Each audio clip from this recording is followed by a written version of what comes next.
let me record this part. Okay, keep going. Okay. Every dollar that you save in your 20s or your 30s is like $120 that you're saving in your 50s and your 60s. Wow. That's the range. So if you start, of course, because of compound interest, if you start with just $100 a month the day you turn 20, you'll have $2.7 million just at $100 per month. 2.7 million, which in the United States right now is considered rich. Yeah, everywhere. You were rich? No, no, no, no, no. Trust me, I can tell you there are Really? countries where $2.7 million doesn't come close to making you rich. Whoa, where? Even Where? here in the United States, it doesn't come close to Yeah, making you actually. rich. No, I mean like for example, and I'll use a very a very small, tiny country, right? If you go to Morocco with $2.7 million, you'll last 6 months. Yeah, actually. True, true. And Morocco is in Africa, So so so exactly. And look at the disparity. Because I yeah. can go to, where are you? You're in Nigeria. Nigeria? Kenya? Yeah. Nigeria. Nigeria. You're in Nigeria. If I go to Nigeria with $2.7 million and we take just the point seven, and invest that, as you say, at 20% per annum, we are not touching the bulk of our money and growing just that 700,000 at 20%. We are escalating our net worth month to month without touching the principal of our money.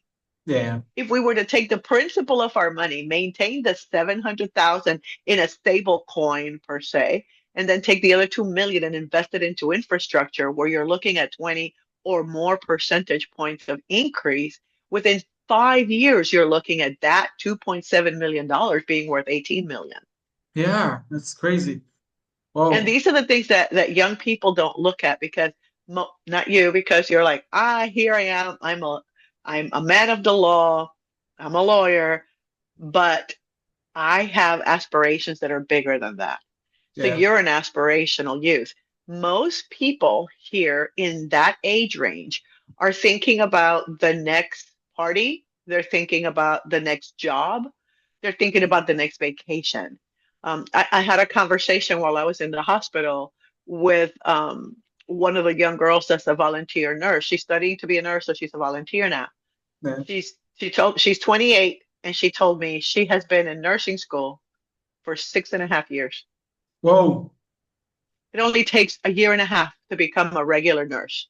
It takes 2.5 years to become a practical nurse, and an LPN 4 years. She's been in school 6.5 years. I asked her why. She's like, because at the middle of every semester I get bored and I think about the parties and I think about the friends and I think about the things that we need to do, and college becomes secondary.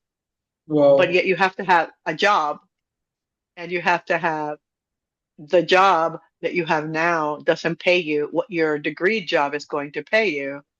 Yeah. And so, and she was saying, well, my parents kept telling me I need to finish school, I need to finish school. They never gave me an ambition greater than just finish school, not what it was for. So I told her, I'm like, well, your ambition can't be your parents' ambition, it has to be your own. Yeah. Your parents are giving you the tools. Okay. So in life, you have to have three sets. Okay. You have to have a skill set. Okay. Which has to be yours. Okay. A tool set, which your parents are giving you through education, tool set. And then the most important part is the mindset. Yeah. Skill And no set, one can mindset, give you tool set. skill set, tool set, mindset. If you Great. don't have those three, yes. And, it's like I tell everyone, there are three things that we all have. Okay. That we have to learn to work around. The first is talent, then skills, and then expertise. Talent is God given. You were born with it. It comes to you naturally. You don't really have to work for it. You do have to work at it, but you don't have to work for it. Let's Yeah. say somebody who is very famous because of their voice. They have to work on their voice. They have to work on training it, la la la la la la. but they don't have to work on making it beautiful. God gave them that talent. Yeah. They enhance it, but it's theirs. Okay. Skills are when you learn to vocalize. La la la la la la la. You are vocalizing. You were taught to bring your voice 2 decibels higher. You were taught to use your deep, deep vocal power to enhance your musical ability. Yeah. Okay? That's a skill. That's a skill. So talent is God given. Skills are learned, acquired, or practiced. And then expertise comes from what its core, experience. The Yeah. more you work on your talent or your skill, the more expert you become at it. So you have to have your talents, your skills, your expertise. And I was again speaking to this young lady and I told her, so what is your talent? She's like, I'm really good at cooking. What is your skill? Oh, I am, everybody at home comes to me to do their hair or do their nails. Okay, so your skills, you learned, you were taught how to do hair, how to do nails, but your talent naturally is to make great food, Yeah. right? So, and you want to be a nurse. Well, I don't want to be a nurse. My parents paid for me to go to nursing school. I have to finish. So you're going to be the most unhappy nurse Yeah. unless you learn to be a nurse that cooks really well, right? Yeah. Or or a nurse that works with special needs for people who actually can have their hair cut and their nails done because they have special needs and can't go to a salon. If you become that type of specialty nurse, then you are compounding Yeah. your talent and your skills and bringing it into your training as a nurse, and then you'll be a very happy nurse. But if you cannot find that life passion in what you are studying, what you're going for, you're you're going to spend 6.5 years spinning your wheels in college. Because I told her, if you had gone to culinary school, you would have graduated 7 years ago, Yeah. and you would have been making a bunch of money now. Really, really. I mean, I listening to you. I mean, you have a lot of like depth, and this for me is an honor to have you. Talk to just not just me, but people who will be listening to this. So I want to get a background. What do you do? What kind of clients do you serve, and how do you help them? Oh, okay. Well, that I have been trying to. I've never had a niche, whatever. If people just, I figure if I can't pronounce it, I don't need one, right? Yeah, And it's because of my brick and mortar. I've always helped businesses. And so background in my brick and mortar business for the last 35 almost years, I've been an outsourced CEO. I come into businesses, I give them a 60,000 foot view of their operations. This is what's going right. This is what's going wrong. This is what we need to fix. I find the gaps and I fill them for them, whatever the gaps may need. It could be contractually you're doing too much or too little. Your human resources is light. You might want to hire differently. Your legal is off. We need to go ahead and look at your legal structure or your business architecture and fix that. So whatever they need, I go ahead and I bring in my implementation team, like a portable C-suite, with whether it's an attorney or an accountant, a bookkeeper, even a mindset specialist, or if they need a CFO, somebody to help them get their money in order. I bring Sarah in. If they need somebody to constantly maintain their business acumen, I'll bring myself in as the fractional CEO. So that's what yeah, I've done for years before it was even popular. People didn't even know that this existed back when I started doing it. Now there's a name for it. Back then it was just, she's my CEO. Um, then when my health precluded my ability to move around the country and the world as much as I did, I decided to try to bring that same model online. My love, my expertise, my life is around seeing a business and making it grow. It's yeah, because I'm a mother of seven. So automatically I look at nurturing businesses the same way I look at nurturing my children. Um, when you first want to think about starting a family and having a child, it is a burning, burning thought. It doesn't leave your mind. That's the Yeah. same way it is with a business. You Yeah. are thinking about it, you're writing it down on napkins, you're boring your friends to death about it, giving it names and everything, right? And then you finally, there you go, you're pregnant. When you're pregnant, you have a baby in your belly. When you're pregnant with a business, you have a baby in your mind and in your heart, Yeah. right? So then we work on that. And as we work on that, we develop and nurture this business. So as a baby grows inside of us, the same way a business grows, we have to figure out the things that the business is going to need in order for it to grow properly. What does the business need? The business is going to need structure, just like the baby needs the bones and the skin and the eyes. The business is going to need its structure so that we are able to ensure that it is growing properly. Then as the business is growing inside of us, all right, we're saying, oh, you know what this business needs? It needs to be fed, it needs to be nurtured. Do you know how you feed a business? You give it clients, you give it Yeah. purpose, you give it the things that it needs to do. And then when it's time for this beautiful child of yours to be born, the same way you struggle and you push out a baby, you have to struggle and push out a business. You have to work for it. It is not easy. And when you Yeah. finally do it, you have this sense of relief. Here's my baby business, the sense of relief that you've given birth to something that is going to hopefully outlast you. Yeah. Because one of the things I always remember when I was very young and sat through a Zig Ziglar training, and he says the greatest thing Walt Disney ever created was the Walt Disney World Company, Yeah. because he's long gone, but his company endures. And that's why I want to encourage everyone out here, especially in the internets, to think about business more than just a Facebook page with a PayPal account. Business has to be more. It has to have more structure, more architecture, so that it will be like the Walt Disney World Company and outlast you. It becomes your legacy. Yeah. So So, it's that way you work because I see a lot of legacy on your content. Is that where it came from?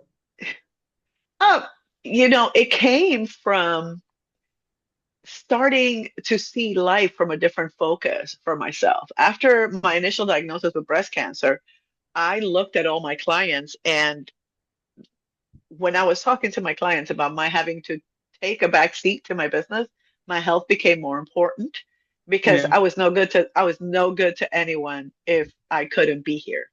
So I Yeah. had to look at myself and take care of myself. And I took a step back. And as I took that step back, then I was evaluating my own business. I was evaluating my own ability to run my business without me, my ability to have one of my children come in and step into my business. And then as I started thinking about it, I started thinking about it not just in a business sense, but in a personal sense. What am I really leaving behind? Yeah. Right? And what am I going to be remembered by? And then I woke up and I said, I don't want to leave anything behind, and I don't want to be remembered for anything. I want to figure out what my legacy is now Yeah. and live it every day. I don't want to leave a legacy. I want to live a legacy. Wow. Yeah. And I don't want to be remembered after I'm gone. So to me, legacy is not something for after. Legacy is something now. And I don't want to be remembered for being an amazing businesswoman who helped so many men and women start their businesses, grow, and create generational wealth. I want to be known for it now. I don't want to be remembered by it. So Wow. that's why I look at legacy as my reason for being. My legacy, my values, my beliefs, my story carries weight. It carries meaning. I spend so much time, and I know that you know this because we've been friends for a while, with my grandchildren, with my granddaughters, spending the time with them, instilling in them the importance of having a really strong set of values and carrying them through everything you do, whether it's working at the office or horseback riding with your granddaughters on the beach. Yeah. There has to be a reason for that. And understanding that my legacy is that, to me, wealth is a lot more than just the money. It's the ability to do the things that I want to do with the people that I want to do them with, Yeah. whenever I want to do it, and not worry even a little bit of how I'm paying for it. I do Yeah. what I want with whom I want, how I want, as often as I want because my business affords me that opportunity. Wow, that's very, very important. Like I really love that perspective. And for me, I had that turnaround. I know you knew me when I was quite younger, still in school. I was all about the money, and you know that for a fact that I was always in your DMs looking for money and all this that. But when I lost my dad, I kind of watched him like he fell sick for a year plus, and then he died in like we were all there and all that stuff. Like something really shifted. I started to learn more about life, what was more important. Money was not necessary because we had the money, could money couldn't save him. He had a stroke Yes, and eventually he died. So my perspective really shifted. I became more mature, and what you're saying now began to happen to me. I saw of him. course. Yeah, and then I had another occasion where I had an accident, and for the first time, I saw my life flash right in front of my eyes. I was like, Oh, "Whoa!" It looks like epiphany. yeah, I've been like I was driving and all of a sudden the car crashed and it was really crazy. And for the first time, I really saw life in a different light. I was more calmer. I started to, build legacies here, friends, families, loving them more and building businesses that are not just for the money, but like helping people go from, point A to point B. So I really resonate with your story. And it pisses me off that we don't get to see this side of you online. Like, why? Like, Well, look at you know what? That's the pragmatic side of me. Um, okay, so this is one of the things that I have been struggling with myself. I've always been very pragmatic, very college professory, very boring, right? Which is what I know you and I have had this discussion before. I don't like to trauma dump. I don't like to say, hey, guess what? I just had breast cancer and I spent months going through chemo and it totally destroyed me and it was terrible and I still have holes in my hair where my hair hasn't grown back 100%. And here I am, in 2019, I get a resurgence of this darn cancer after I thought I was okay. And then it devastated my life again, but at least it brought something new, which was the whole online world, which I was yeah. doing great. Then COVID happened, and then I got because cancer had devastated my body. Chemo, not so much cancer, because if you ask me what cancer did to me, I couldn't tell you. I can tell you what chemo did to me. Oh wow. I can. Wow. I don't remember feeling anything from cancer itself. It was all chemo related. The radiation of the chemo. Those are the two things that really destroyed my body. Um, but then when COVID happened, and I guess you'll remember, being so sick, being intubated, getting COVID Delta, and not being able to be myself for 67 days. So it was rough because I didn't have an immune system to fight anything off. So it's just that's a legacy of cancer within my body. Yeah. Then go through all this, finally get healthy. At least I thought I was healthy, and then developed a colon cancer in 2003, in 2023. So November 2023, almost all of 2024 until a month and a half ago, I was totally and completely away. And during that time, I had the reflection of why have I not been more open about these things? Why have I not been more forthcoming about my illness? Why have I not? Well, because I don't ever want to capitalize on that as a selling point. Yeah. I just don't see that. I'd rather be the boring college professory person that speaks like ChatGPT's grandmother. You know? Yeah. Because I'm like everyone's like, "Oh, you must write all your stuff with ChatGPT because of all those." I'm like, "No, I don't use ChatGPT. I don't have to. I spoke like that before ChatGPT ever existed." Yeah. Yeah. And I mean, yeah, I see the point. Like yours, like what I was saying was that why don't we see this part of you online? Not the cancer part and all that. This brilliant because I feel like you're one of the missing pieces that people online really need. Because people are selling people, the gurus are selling all they want to sell, and people are falling into the endless trap of pay me more, I'm gonna help you become better, I'm gonna help your businesses. But very few people have been helped. And I feel like if people get to know you and see what you do, like it's really gonna attract the right people to you because you can help them. You have those abilities. So why aren't we saying that part of your superpowers online? well, one of the things that I am trying really hard is I had a whole epiphany and a whole differentiation and a whole reinvention of myself.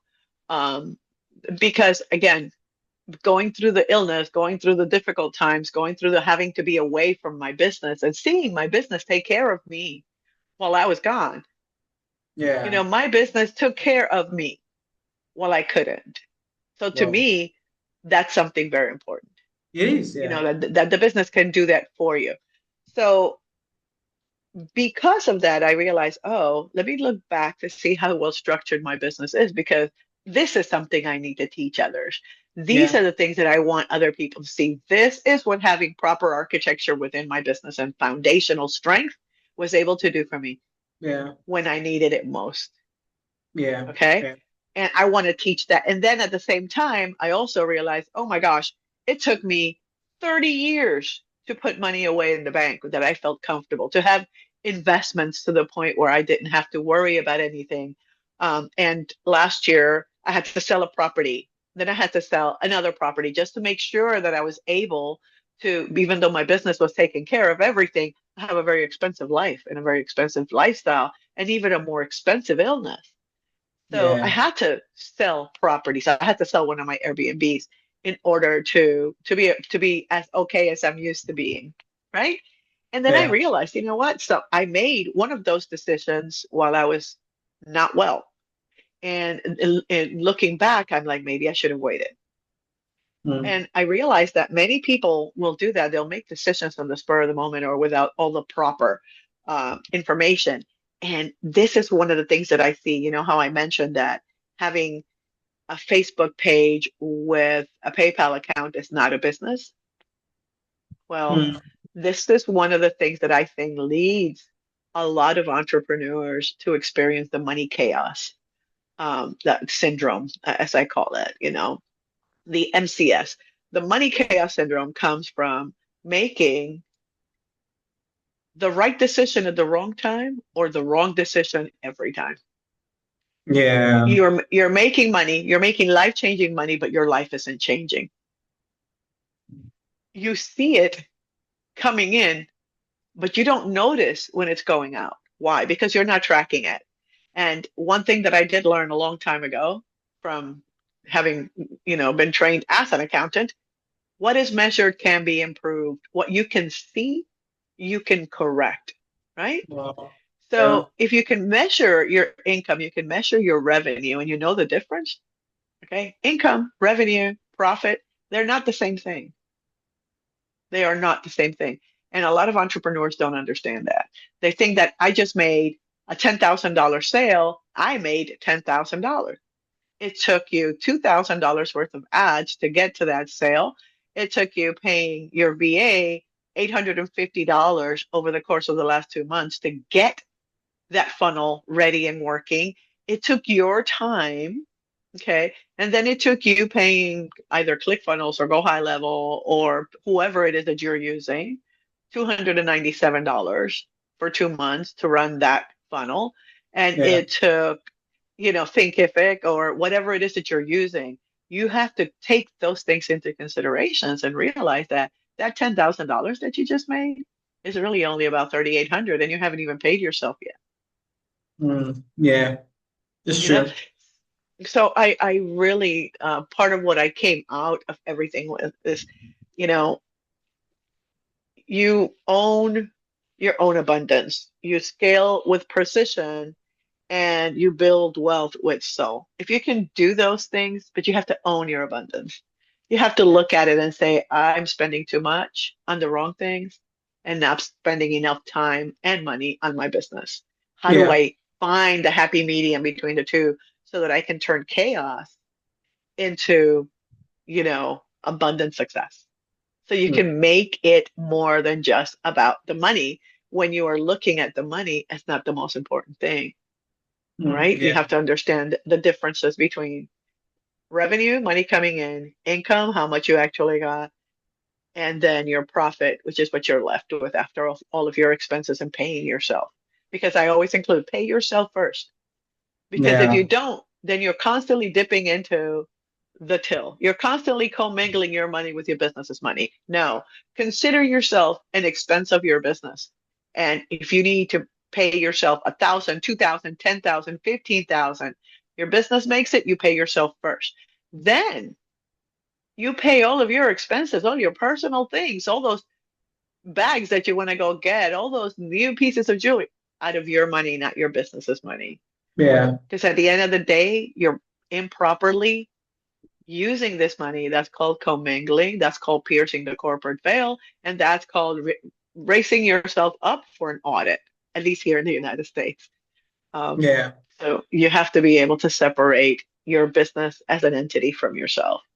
So Hmm. no more Facebook page or a PayPal account. Yeah, yeah, I mean, that's really good. So if there's someone out there, because I know a lot of people definitely need you. You know, they just need to see these videos and all of your content. Like who's thinking, okay, I'm just starting out. I'm probably just a coach. I'm not earning so much in my business. I don't think I can hire C because she's an outsourced CEO. So do you think that those kind of people can reach out to you, or what kind of people should reach out to you? Oh, see, that's again, never having had a niche, whatever.